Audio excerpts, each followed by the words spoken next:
This is VSiN, the sports betting network. The numbers told the story, they always do. It's one of those idiots who believe in analytics. This is a numbers game with Gil Alexander on VSiN. Good Friday morning to you. It is a numbers game at VSiN, the sports betting network, VSiN.com, Game Plus, iHeartRadio, YouTube TV, and of course, SiriusXM channel 158.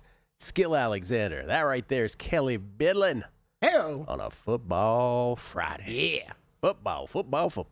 Dr. Bob, Chris Valika, Steve Fezzik, Paul Carr on the global football. That is specifically the Prem. 3-pack from him. NBA Cup talk. We'll go through all the NFL games, brief thoughts on all. So much to talk about on today's show. And no time to lose because we got to talk about this football game that just developed last night. So glad I did not bet anything on it, Gil. This is yesterday, 24 hours ago. I'm like, we don't have bets on it. And everyone's like, well, it sounds like you should bet this. It sounds like you should bet this other side. Nope. We said this was in the middle of an early window on a Sunday. Do you bet this? It played out as the ultimate Plinko. Mm-hmm. But I will tell you this, man. What a set of circumstances. Falcons win it 29-28. If you had the Bucs money line in this, oh boy. Yeah. Atlanta, first time they had the ball, pinned at their own 4-yard line after a consecutive false start and delay penalties. A portent of things to come. Mm-hmm. They had to punt the football. All right, just mark that down. Bookmark that. 2 penalties back to back. Tampa Bay then goes 83 yards. Baker to Jalen McMillan. First Jalen McMillan sighting of the year from 20 out to the doorstep. 2 plays later, Tucker in from 7-0 Bucs late first quarter. Atlanta responds, 9 plays, 65 yards, 4:27 off the clock. Gonzalez kicks a 31-yard field goal, but offsides on the Bucs, takes points off the board. Next play, Cousins to Pitts from 8 out, 7-7, 12-11 left in the second quarter. Later in the half, 10-7 Bucs. This is inside the 2-minute warning now. Atlanta, 4 plays, 65 yards, takes 1:26 off the clock. Cousins to Pitts for 35, then to Pitts for 17 into the end zone. 14-10 Falcons. 38 seconds left in the second quarter. What a performance by Kyle Pitts last night. But then Tampa Bay, partly because of an Atlanta face mask penalty on defense, and a Baker to Evans 33-yard pass play sets up McLaughlin, 52-yard field goal, 14-13 Falcons at the half. At that point, you're kind of like, sure, several Falcons penalties, and that wasn't good, and still up 1 here at the half. Mm-hmm. Kind of a ho-hum first half. And then the second half happened. After an Atlanta punt, Tampa Bay, first time they had the ball. 10 plays, 90 yards, took 5:14 off the clock. Baker to Evans for 45, the big chunk. 5 plays later, Mayfield to Devin Culp from 6 out, 20-14 Bucs. On that drive alone, Kelly, on the Falcons defense. Face mask, illegal contact, erasing a 3rd and 13 just outside the 13, and a tripping on the drive. Man, why are you tripping? Why are you tripping? At that point in the game, Atlanta had 14 accepted penalties, and 13 first downs on offense. They trailed 20-14. 14 penalties, 13 first downs. Kelly, that is not good. It's not ideal. That's like it's not how you want to win a football game. That's correct. It's like a pitcher who has a bigger walk percentage than a strikeout percentage. Atlanta punts after a would-be 56-yard touchdown pass to David Sills was just flat out dropped. They would get the ball back. Again, still down 20-14. Atlanta, second play, 2nd and 8 at their own 15. Cousins to Bijan for 7. Hit by Christian Izien. Fumbles recovered by Jacob Parrish. Tampa Bay set up at the Atlanta 25. 4 plays in. Another PI in the red zone, by the way, by the Falcons. Mayfield to Godwin from 3 out. That would make it 26-14. And then for 2 to Godwin. By the way, those 2 plays, the touchdown and the 2-point conversion, were almost identical. Mm-hmm. You couldn't almost, Godwin twisted when he caught. It was almost the identical spot on the field. It's bizarre. Octopus. Godwin looked pretty good, I thought. Yeah. After not looking good at all that first game he came back. Wherever Scott Hansen was in America, he was going Octopus. 28-14 Bucs with 13:34 left. Now, after the first play of the ensuing drive, the Tampa Bay Buccaneers win probability up 14. Oh, God. At this point was 97.1%. I would have been too high. You know how you and I make fun of these things. I would have guessed 99.6%. 97.1. Atlanta goes 8 plays, 65 yards, took 3:57 off the clock. Bijan in from 6, 2-point try, fails. 28-20. They went from 14 to 8, try to get it to 6. People in America screaming about that, half the country. 28-20, Tampa Bay, 9:37 left. Tampa Bay now from their own 40 after the Gonzalez ensuing kickoff was short of the landing zone. Bucks get to their, by the way, during this drive, the Bucks get to their 8th first down by penalty. That's wild. 8th first down by penalty when A.J. Terrell's flagged for the 5th time, 3rd accepted. But 2nd and 10 at the Atlanta 45, Baker picked by D. Alford. Short, he underthrew that pass badly. D. Alford leaps, catches it. Atlanta down 8 from their own 33, 10 plays, 67 yards. 2nd and 10 at the Tampa Bay 25, Cousins to Mooney, but on that drive, 2nd and 10 at the Tampa Bay 25. And this begins it doesn't begin but it continues now in an overdrive. The series of events that had to take place for Atlanta to somehow win this football game, and if any one of them doesn't happen, Tampa Bay wins. The first is this, on this drive that cut it from 28-20 to 28-26. Cousins to Mooney for 16, 2nd and 10 at the Tampa Bay 25. Cousins to Mooney for 16, ball poked out by Levante David. Nothing but creamsicle jerseys surround the ball, nothing. And somehow offensive lineman Ryan Newsel sticks his nose in and recovers it. They couldn't even tell on the broadcast how it was recovered. Have you seen an angle yet? No, I never saw his hands grab the ball, but okay. I saw him literally like he was diving into a well. Yeah. 3 plays later, Cousins to Pitts from 7 out. Officials have no idea if he scored or not. This is another one, right? They decide yes on the field, and that ultimately rules the day because replay couldn't determine if his butt cheek was inbounds or his elbow was out of bounds first. Too close to call, so they give it to him. Wait, what are your personal thoughts on that, though? That whatever the call on the field was going to rule. Okay, me too, because that is that was as close of a I got no idea as I've ever seen, right? But that was butt cheek and elbow down like almost simultaneously. But again, here was the conversation between the refs. It's like, what do you think? I don't know. What do you think? I don't know. What do you think we should do? I don't know. Let's just put our hands up. Cool. Gotcha. Yeah. Ruling on the field stands 28-26. Atlanta goes for 2 again, obviously. Cousins hit on the 2-point try, no good, 3:34 left. Now, Tampa Bay's up 2. Atlanta has all 3 timeouts in the 2-minute warning, but Tampa Bay gets a first down. So, at this point, Atlanta only has 1 timeout left in the 2-minute warning, but the first down, on the subsequent first down, Tampa Bay takes a 4-yard loss on first down. Then they go for the kill on 2nd and 14, but Baker misses Igbuka, incomplete for the kill shot. Couldn't connect. That's another one of these series of events that had to happen for Atlanta to win. And then Baker sacked on 3rd. They have to punt. So now Atlanta with no timeouts, down 2. They start at their own 30 with 1:49 left, only needing a field goal. Cousins to Sills for 17. To begin, you're like, oh, Atlanta's good to go. But then Cousins is sacked by Reddick. Let's add this one to the list also. Cousins is sacked by Reddick. He fumbles. Nobody knows who recovers. And officials rule simultaneous recovery. Offense keeps the football. Yep. Say what now? How many times in your life have you seen a simultaneous recovery called? Oh, you know what? I'll go a few times. Not often. I don't know that I'd go a few. I really don't. Then, Cousins. So now they're behind the chains. They still hold the ball, but then a holding call on Atlanta. The 19th accepted penalty on the Falcons. That is a franchise record.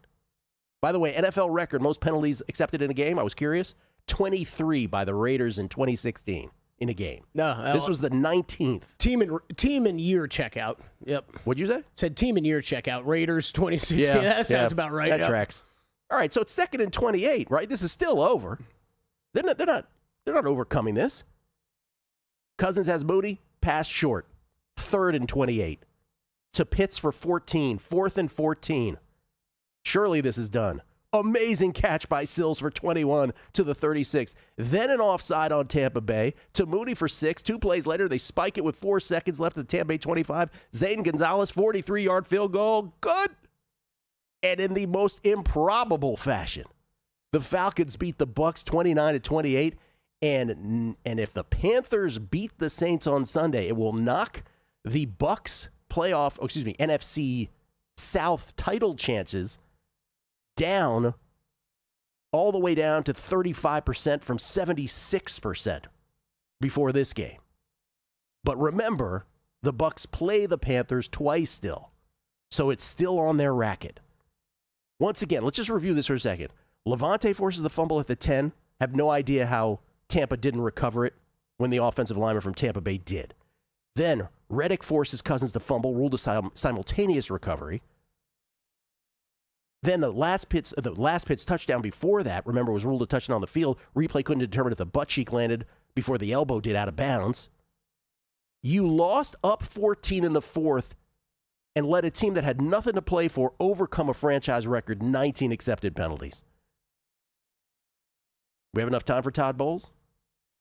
Oh, let's save it for the other side. We'll save Todd Bowles for the other side. Let's just say he was not happy. Yeah. You'll serve for the other side. You got to hear him, though. It's funny. Let's just say he didn't blame it on himself. He blamed it on his players. Mike Evans was not happy on the sidelines last night either. I think he deserved, that was fair too. Atlanta, 19 penalties for 125 yards.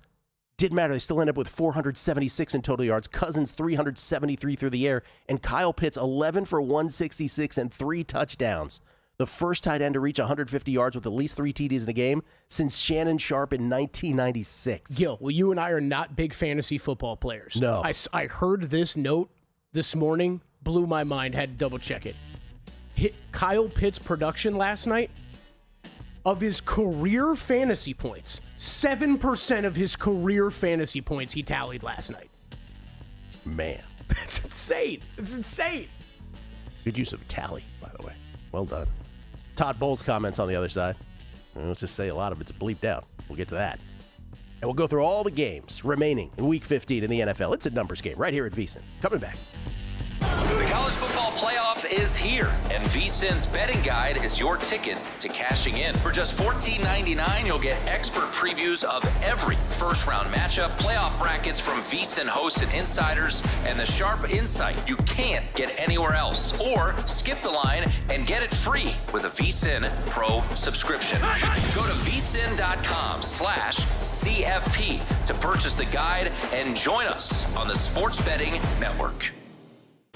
This is VSiN, a network of sports betting analysts, writers, hosts, and handicappers, all here to help you become a more confident bettor. We broadcast live every day from Las Vegas, the sports betting capital of the world, and from studios across the country, giving you insight from every angle of the action. Take VSiN with you wherever you go with the VSiN Watch app, or catch us on streaming platforms and regional sports networks. You can also listen live on SiriusXM Channel 158 and on radio stations nationwide.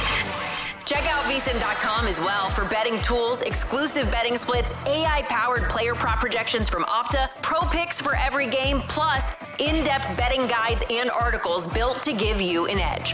From sharp betting analysis and daily best bets to insider interviews and expert breakdowns, VSiN is your trusted source for everything happening in the world of sports betting. See everything we have to offer at vsin.com and become part of the Sports Betting Network. On the next edition of Prop Points, reacting to all the action from Thursday Night Football between the Falcons and the Bucs, Ben Stevens will join the show to break down some of his favorite college football future bets. Plus, he'll pop out some props he likes for Army versus Navy. Jake Trivia of FantasyPoints.com will join the program. And finally, we'll close out the show with some of my favorite player props and touchdown props. I'm John Hansen. Tune in to Friday's edition of Prop Points at 1 p.m. Eastern, only on VSiN, the Sports Betting Network.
A numbers game on VSiN, the sports betting network. If you want to bet smarter, and I know you do, start with Smarter Insights. Right now you can check out the VSiN College Football Playoff Betting Guide, Greg Peterson's college basketball top plays, and the LA Bowl preview. What's your favorite memory in LA Bowl history, Kelly? Oh, man, that time when the team scored when they were down 7. Oh, that was a good one. Later today, you can check out Zach Cohen's NBA picks and props, Jonathan Davis's NHL top plays, and Wes Reynolds and Matt Humans' NFL Week 15 picks. You can buy the guide right now for $14.99 at VSiN.com/CFP. Or get full access to everything we do and sign up for a VSiN Pro subscription at VSiN.com/subscribe. We get tweets of beating the book. Always appreciate y'all. This is a skit. Am I the only one who couldn't listen because of technical difficulties yesterday? What did I miss?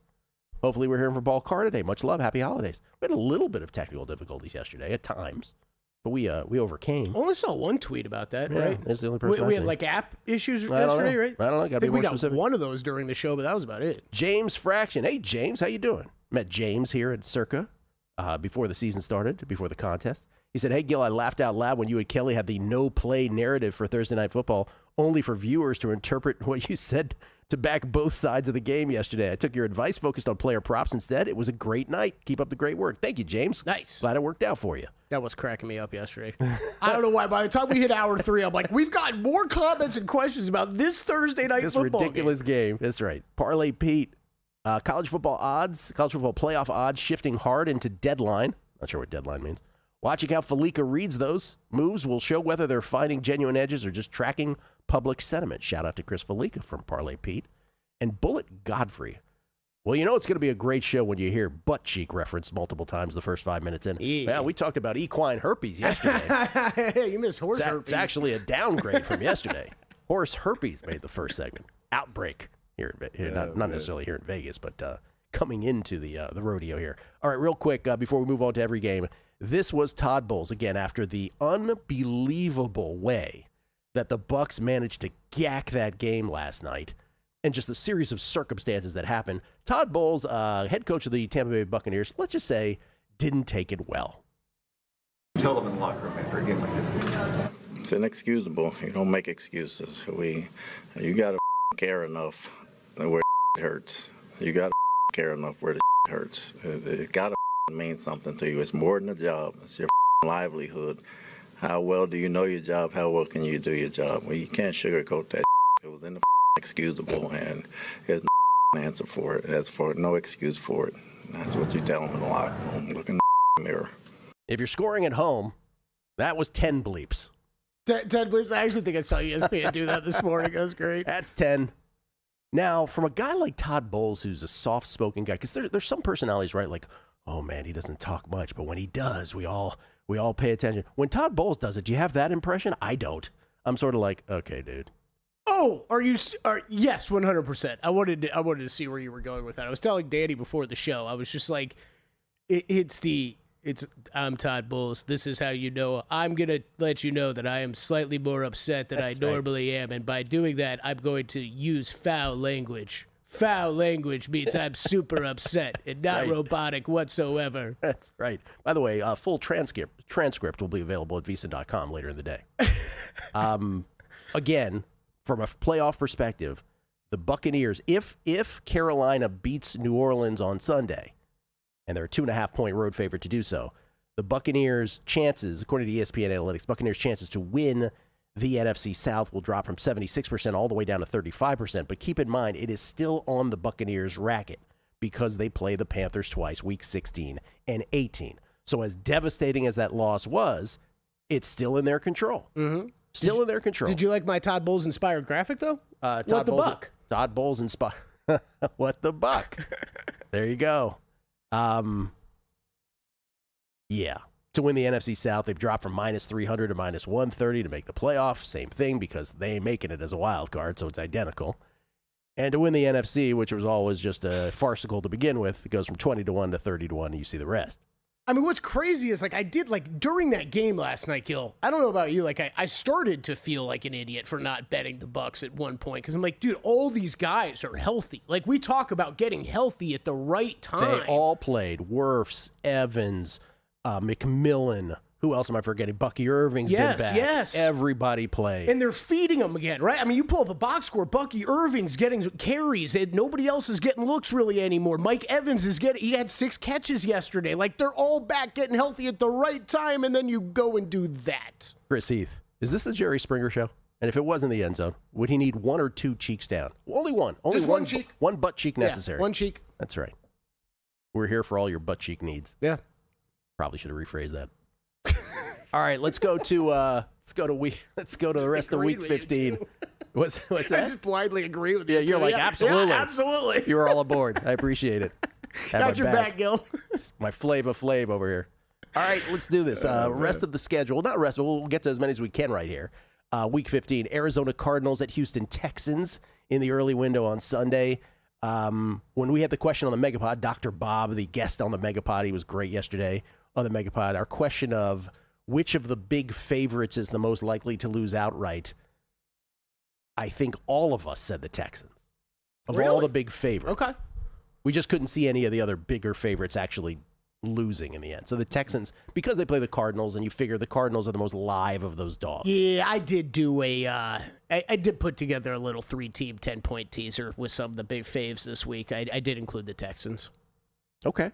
Not exciting, but Yeah. Next. And by the way, Texans, when we went through Survivor, for those who still care, and I know that 10 people are still in, don't listen to us. But Houston is also one of those where I would not necessarily play here because you do have other opportunities to play them, including next week hosting the Raiders. Raiders at the Eagles. Eagles favored by 11. I've heard more than a few people worry about the Eagles in this game. By the way, it's Kenny Pickett going for the Raiders. No Geno. Kenny Pickett is your starter. Revenge game for Kenny Pickett. That's right, man. That's right.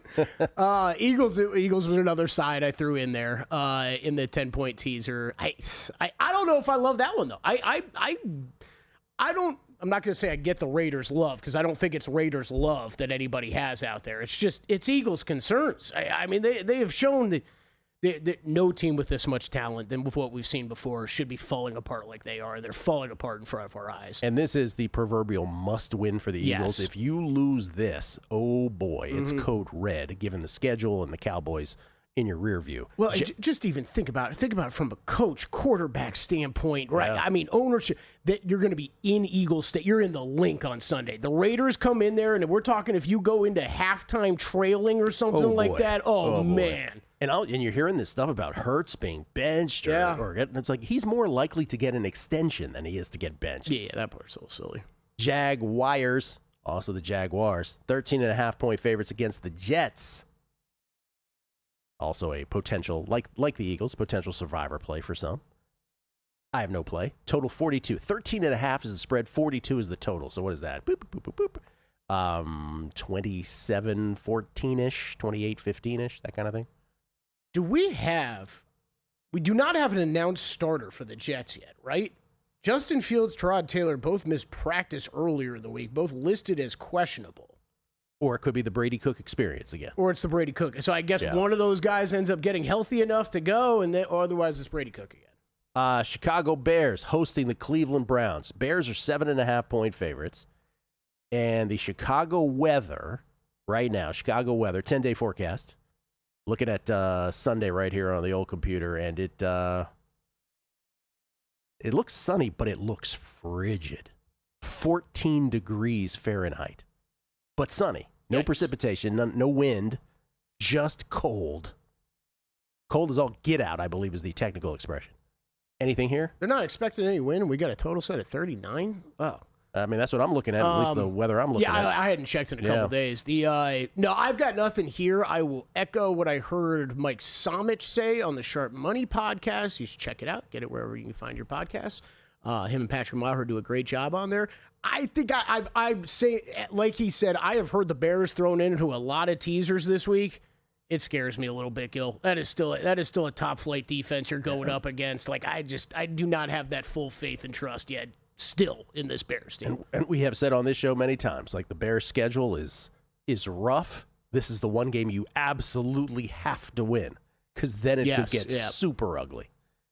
All right, I'm on the Bengals in this one. Ravens are 2.5-point road favorites. I don't understand why the Ravens are weekly Just the market loves the Ravens no matter how bad they play from week to week. I don't understand why they're favorites yet again, despite Joe Burrow's gloom and doom comments from the last 24 hours where he's, man, that was he needs a hug. That was scary. Yeah. That was what I took out of it. But all true. He's just talking about how, health, I'll paraphrase, just felt like he was like, yeah, I don't know how much more fun this is. Yeah.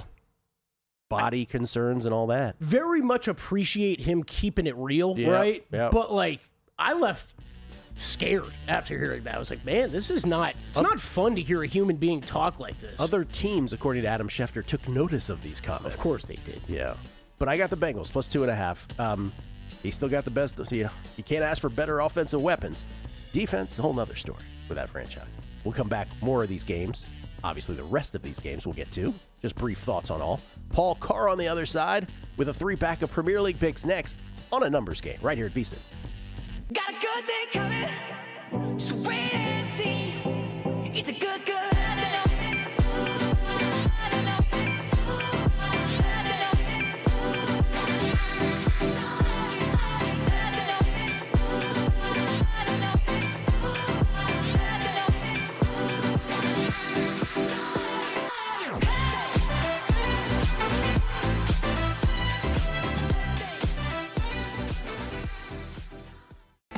Sports betting game with VSiN's exclusive betting splits.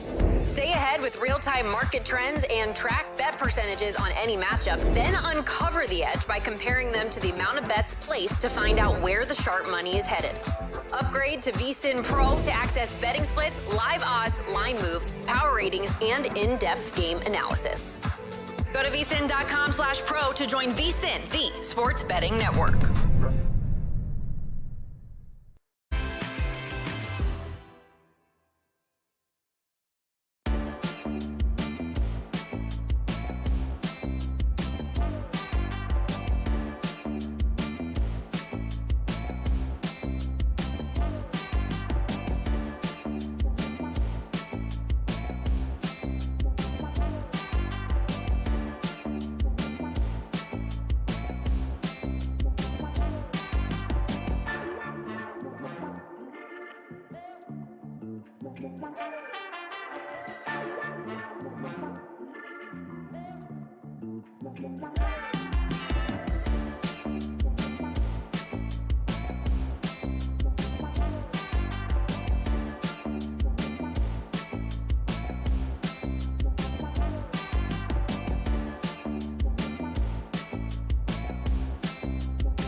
This is VSiN, the sports betting network.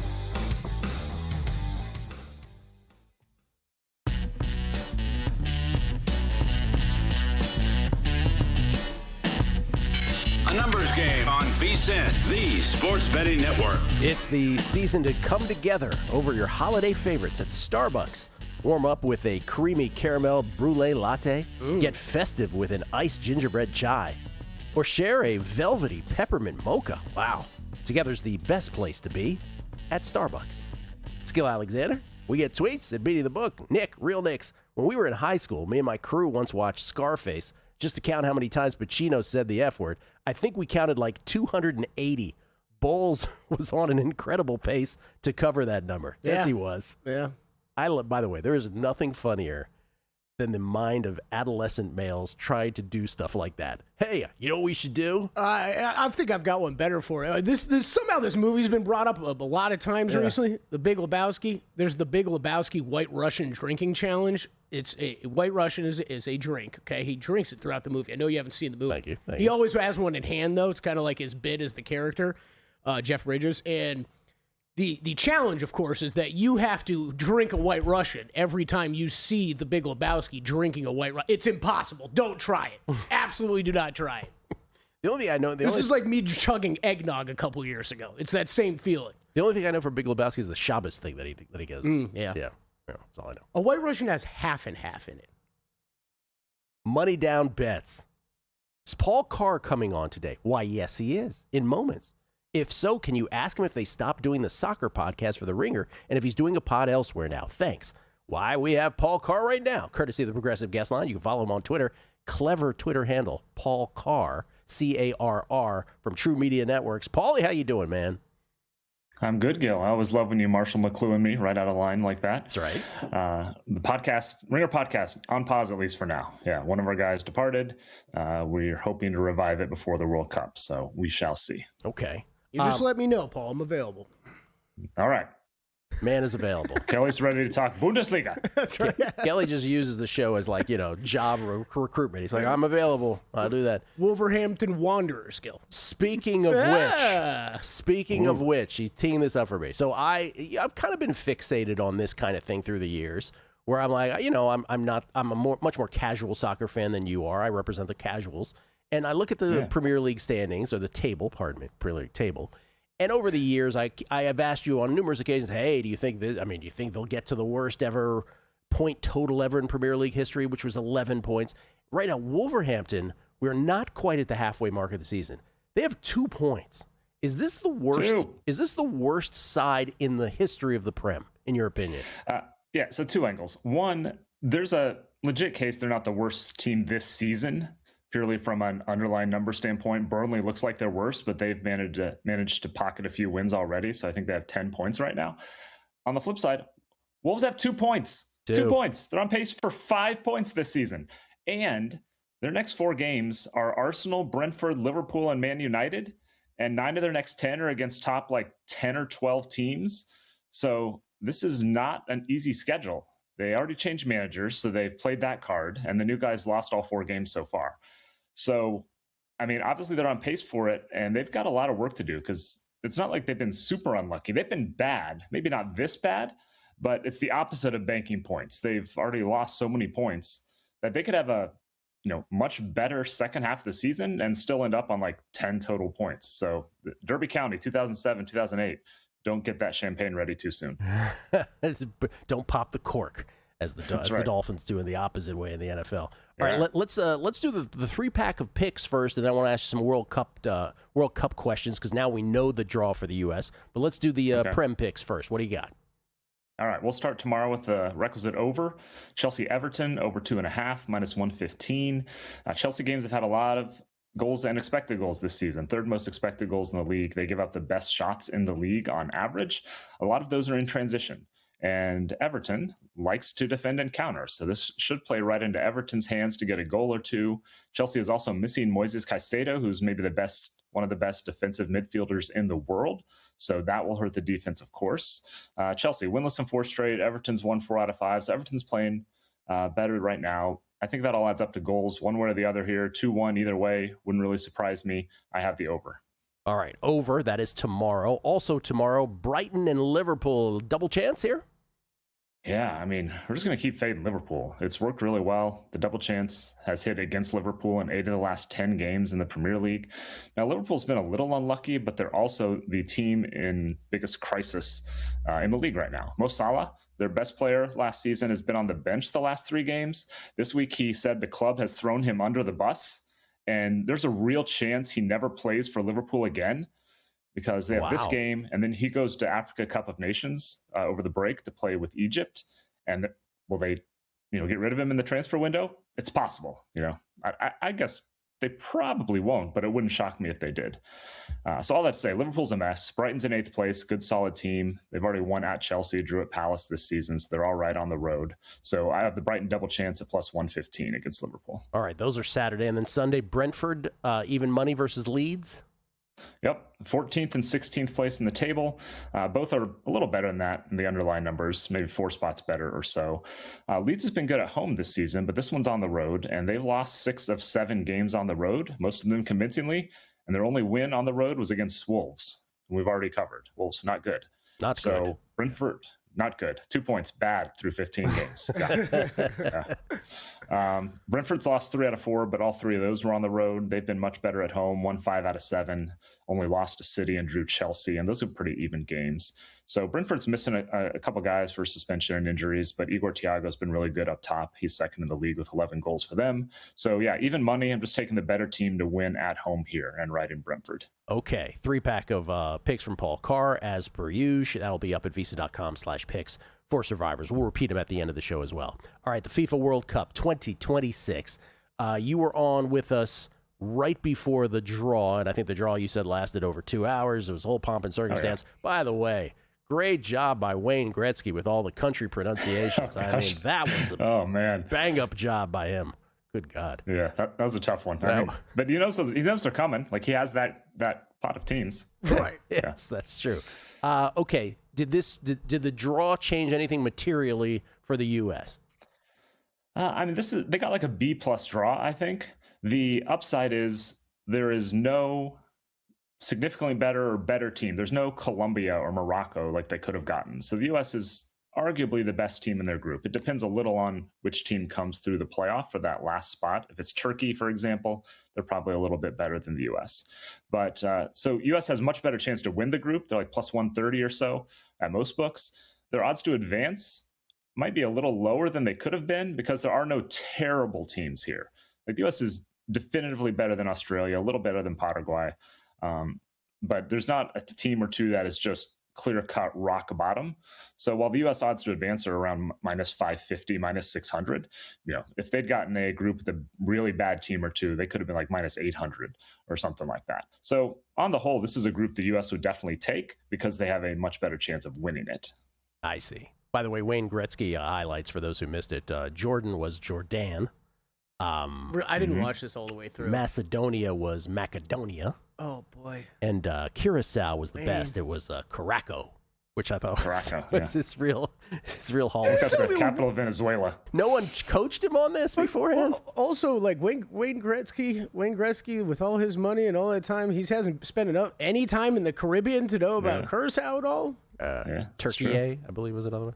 They also have rehearsal. They usually run through a mock draw the day before. I would assume that he was there and reading names. Let's just put it this way. Shaq destroyed him on the pronunciation. that tells you all you need to know. That's all you need to know. Okay. You have made a play. So beyond the U.S., you have made a group play? Yeah, I have. I'm going to need you and Kelly to both sit down for this one. Oh, good. Germany's about to get faded. I am fading Germany in the group stage. No, it's not allowed. I'm taking... this can't be Paul I'm Carr. sorry. Give us the real Paul Carr. I'm not saying they won't get through, but I'm taking Ecuador to win Group E at plus 400. I just think Ecuador's better right now. Germany doesn't have the high-end talent that they typically have. They're still good, don't get me wrong, and they should advance and maybe win a knockout game or two. They don't have the high-end talent. Ecuador only gave up 5 goals in 18 games in World Cup qualifying. They have really good defense. They know who they are. They've got a guy, Iner Valencia, a veteran who can score up top. So I have Ecuador to win that group at plus 400. The prices vary, but you can get plus 400 at DraftKings, among other places right now. Ecuador 4-1 to win Group E. Besides Germany, who else is in that group? Let's see. It's two lesser teams, and Ivory Coast and Ivory Coast Curacao. is not lesser. I take there that you back. go. Yeah, Ivory Coast yeah. Curaçao's in the happy to be here, although they could give somebody some trouble. So I also Ecuador, Curacao in Kansas City. So I will be there and rooting on Ecuador then. Last question. I like that play. Last question. How many countries can legit win this whole thing? It's 6, 8. I mean, Spain, England, France, Brazil, Argentina, Portugal are 6 for sure. I don't think Germany can. I'd probably throw the Netherlands. You know, you want to feel saucy, maybe Colombia, even though they're plus 5,000 or something. I like to feel so, yeah, saucy. you're looking at the 6 to 8 range. That sounds like the usual suspects, though, generally. Yep. Yeah. Yes, yeah. There's no total shocker unless like Norway and Erling Haaland make a big run. Yeah, not mentioned the United States, I noticed. I noticed that too. Yeah, noticed that. Hey, if they get to the quarters, that's a success for sure. We'll all act like we are the biggest soccer fans on earth. Thank you, Paul. Appreciate it. Yep. It's going to be great. Have a good weekend. Paul Carr, everybody. Coming back, more NFL next. VSiN's player prop projection tool is now available for the NBA. Get projections for points, assists, rebounds, and more powered by Opta AI. On VSiN.com/NBA props, we line up our projections against the latest DraftKings odds so you can quickly spot mismatches and find value before the market adjusts. The NBA player prop projections tool is available exclusively to VSiN Pro subscribers. Check it out now at VSiN.com/NBA props and join us on the Sports Betting Network. Join the guru, John Hansen, at the intersection of prop betting and fantasy sports on Prop Points, only on VSiN. Lesson number 1, Patty's back. I still believe that Caleb Williams is not any good. And, you know, other than Roma Dunze, I don't trust anyone that can't run the ball. John and his guests will help you find the connection between the two and give you his expert advice on how to capitalize when a number is too good to pass up. Prop Points, weekdays at 1 p.m. Eastern on VSiN.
Numbers Game on VSiN, the Sports Betting Network. Back on the Numbers Game live from Circa Resort Casino, downtown Las Vegas. Gil Alexander, Kelly Bidley alongside. Still to come, Chris Valika, Dr. Bob, Steve Fezzik on a football Friday.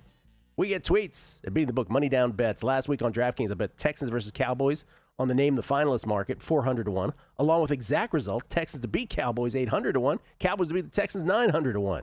How do we feel about these today? I'm a bit worried about the Cowboys coming through. Yeah, well, I mean, it really does hinge on the Cowboys getting in, which I feel they still might, but even I don't think they're getting the Super Bowl. You got, I guess I'm supposed to say, you got a nice price. So there's that.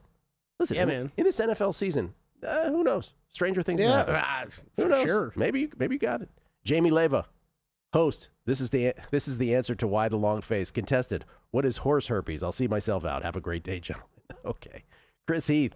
I guess this is from Big Lebowski. You don't handle money, use the oven, drive a car, and sure as hell don't blanking roll. Mm-hmm. Okay. Yeah. Whenever I can't understand a tweet, I'm like, oh, Big Lebowski. Pittsburgh Billy would like your thoughts on the 4th and 14 play to Sills that won the game, or at least on the final drive that got them in plus territory. It looked like it may not have been a catch. Prime only showed one angle of the play, but when he hit the ground, it looked like the ball may have moved. The Falcons ran up quickly and spiked it. Thought Bowles should have called timeout to make sure it was reviewed. You know what, Pittsburgh Billy? I didn't notice that myself. Maybe I did not. Maybe my eyes had averted from the screen. I saw it quick. I kind of had the same thought, but I didn't think they were going to do anything about it. Colin Murphy, the Big Lebowski drinking game is tough, but it pales in comparison to the Mel Kiper drinking game. Drink every time, he says, a common draft cliche during the NFL draft, like high motor, workhorse, project, and tremendous upside. That's a good one. That's a good one. That's awesome. Stu Magoo forgetting to factor in the part in this part, but yeah, point stands could have given them the ball back with 1:20 to play. For show. Which part is he talking about here? I don't know. So just answered for show. For show. That's what you do when you don't understand. Oh, and Brosek 1870. The biggest gaffe was throwing on second down with 2.5 minutes left. Most amount of time Atlanta would have had was 1:20. Gave them a free timeout. Yeah, that was the kill shot though that they were going for, right? If that completes, game over to Igbuka, and that was a bad pass. Chance Copperpot. Last night was another great example of dog winning outright, no spread. Needed. When the Falcons got the ball late down 2, I said to myself, self, the Bucks are not covering. That means the Falcons are winning this game. Cash the plus 245 money line. Shit, that's what I say every time I go. I said self. Rob Graham. Happy Friday, Gil and Kelly up here in northern Saskatchewan. It's minus 48 with the wind chill. So I was kind of disappointed that my fellow Dolphins fan that he didn't mention his kind of dark horse for Canada to win the World Cup. Talk about Paul Carr. Yeah, Canada did not come up in any of that. Sorry about I don't even know. So are we minus 48 Celsius or Fahrenheit? It's got to be Celsius, right? That's a great question. Again, language barrier. But that would be minus 54 Fahrenheit. Yeah, it's similar. It's like, are you alive? You alive in minus 54? We had minus 40 in Boston when I was in school. It was ridiculous. Minus what? 40 wind chill. 40 Fahrenheit. It was ridiculous freshman year. No. Back to the games, and let's give the Megapod some love. Let's do it as we go into the Bills-Patriots game here. As we whip around the NFL schedule, this is Will Hill on the Beating the Book Megapod yesterday, talking about this ball game. 4th downs this year. The Patriots are, 14 of 18. Their opponents are 7 of 22. So Patriots have gone for it 18 times. They've gotten it 14 times. That's basically a turnover.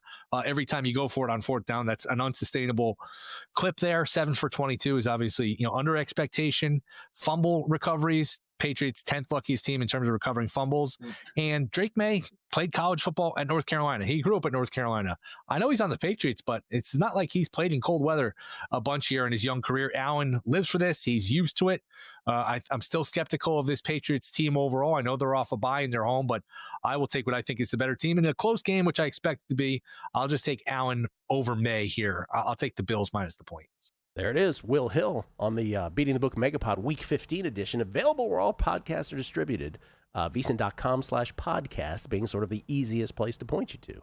Good on stuff the VSiN Podcast Network. There you go. Yeah, we have a great time every week. Rotating guest Dr. Bob was the man in the 4th square there. Todd Wishnev filling up the other one. I'm on the Bills as well. I made that bet during guessing lines. I made all 4 of my bets during guessing lines. The Bengals, which we already talked about. The Bills was the second one. I pivoted. I was thinking about joining you all week, just thinking about this game more and more all week long. Ended up playing the total. I went over 49 here at Circa. I think only 49 on the board. I ended up playing that here this morning, actually. I still want to look out for weather a little bit, see if that's going to affect things. But right now, it looks like it's just going to be cold and some snow. We saw how that worked last week with Josh Allen running away. So I also played an over on his rushing prop, too, 35.5 rushing yards. Chargers and Chiefs, this got to 6 yesterday in some spots. It's 5.5 right now in favor of the Chiefs home game for Kansas City. Chargers offensive line, super banged up here. And that Chiefs defense, that second half against the Texans looked spectacular. Texans had no answer. Chiefs bailed them out when Andy Reid decided to go for it, 4th down with over 10 minutes left in their own territory, and that backfired.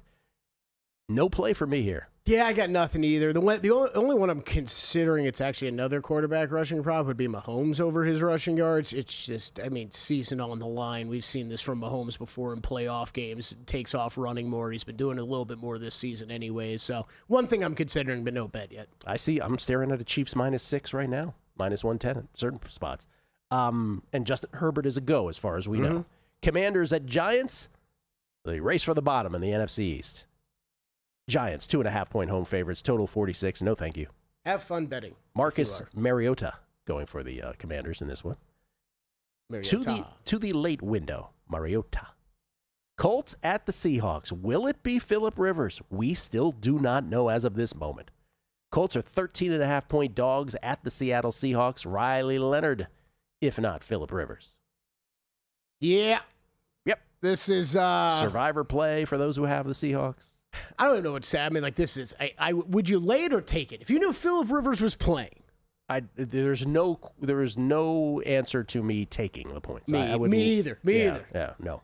I actually think my strongest lean in this game, though, would be the under, because I just don't see, if it's Rivers, I do not see the Colts being able to score the ball. We've seen the Seahawks have some offensive struggles here recently before last week. The under, I guess, is my strongest lean in that. Packers at Broncos. I grabbed the Packers during guessing lines at -1.5. Was shocked at this number.